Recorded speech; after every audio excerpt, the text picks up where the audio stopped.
ପରାଜିତ ଯୋଦ୍ଧା ମୁଁ ଜଣେ ପରାଜିତ ଯୋଦ୍ଧା ତଥାପି ମୋ ଦେହରେ ପ୍ରବାହିତ ହେଉଛି ଯୁଦ୍ଧନ୍ତି ଡାକରା ରକ୍ତ ଓ ବନାଗ୍ନେ ବନ ଜଗ ଅଗ୍ନେ ଓ ବନାଗ୍ନେ এই বনাগ্নেটা ଥରେ ତା ଉପରେ ଚଲିଗଲେ ତା ସମସ୍ତଟା ଚଲି ପଡ଼ି ପାଉଁଶ ହେଇଯାଏ। ବର୍ତ୍ତମାନ ମାଣିକ ରାଜା ଦେବଦତ୍ତର ସମସ୍ତଟାକୁ ମୁଁ ପାଉଁଶ କରିଦେବି। ମୋ ଭାଇ ଦେଖି ଯାଇଛି ଗୁପ୍ତଚର ହେଇ ମାଣିକ ରାଜ୍ୟକୁ କିଛି ନା କିଛି ଗୋଟେ ଶୁଭ ସମ୍ପାଦନରେ ନିଶ୍ଚୟ ପାଖକୁ ଫେରିବ। ମୋ ଭାଇ ଆସିବା ବାଟକୁ ମୁଁ ଏଇଠି ଅପେକ୍ଷା କରିଲି।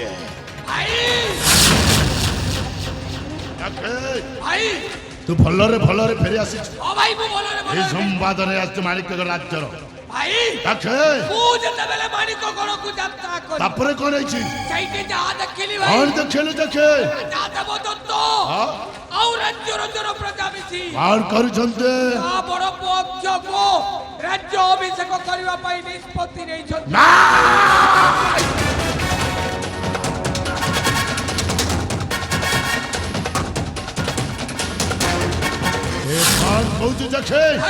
ରାଜା ଆଉ ରାଜ୍ୟର ଜନପ୍ରଜା ମିଶି ଅକ୍ଷକୁ ରାଜା କରିବା ପାଇଁ ନିଷ୍ପତ୍ତି ନେଇ ସାରିଛନ୍ତି। ଏ ସମ୍ବାଦ ମୋ ପାଇଁ ଅଶୁଭ ସମ୍ବାଦ। शुभ संवाद भी अछि भाई प्रकाश कर देखे से शुभ संवाद शुभ संवाद होची आसंत काली राजा देवदत्तर बेनी पुआ कौन कर चलते अक्षय उभय दिग्विजय यात्रा करिवे भाई तो सत कहू ओ भाई ए देखे ए संवाद मो पाई शुभ संवाद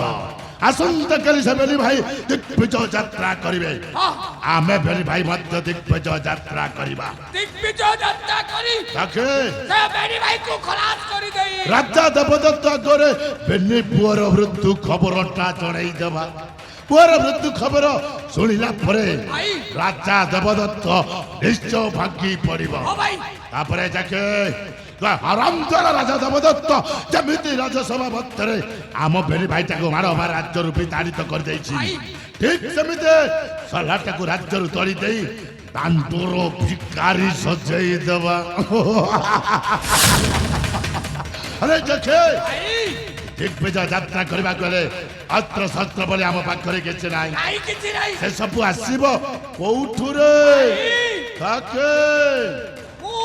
बेले आपन को साथी रे अछि आ वो जानि छे जमा चिंता करंतु नी भाई और कहबा चाहछु सही महाभारत रो कथा महाभारत रो कोउ कथा देखे सही महाभारत रे पंचु पांडव और करथिले गुप्त वनवास जाईथिले हां जाईथिले गुप्त वनवास गला समय रे ओके से माने अस्त्र शस्त्र सब गोपन रे रखि आज के रखिथिले गोपन रे एक समिति कान राजा देवदत्त जते बेले हमको राज्य रु तोड़ी देला आज के एई समय कोन है मु अस्त्र शस्त्र सब गोपन रे रखि छी अरे जके राजा देवदत्त जते बेले आम प्रेमी भाईटा को राज्य रु तोड़ी दैथिला सही समय आम पाई गोटाई विपदर समय थिला से विपद सबरे अस्त्र शस्त्र नै गोपन रखिलु केमिति रे आउ एक कथा मते जणाइनु काई के मोन चाकी चाकी परखी सब कथा जाने भाई अच्छा हेले भाई कहारो अनाग्नेर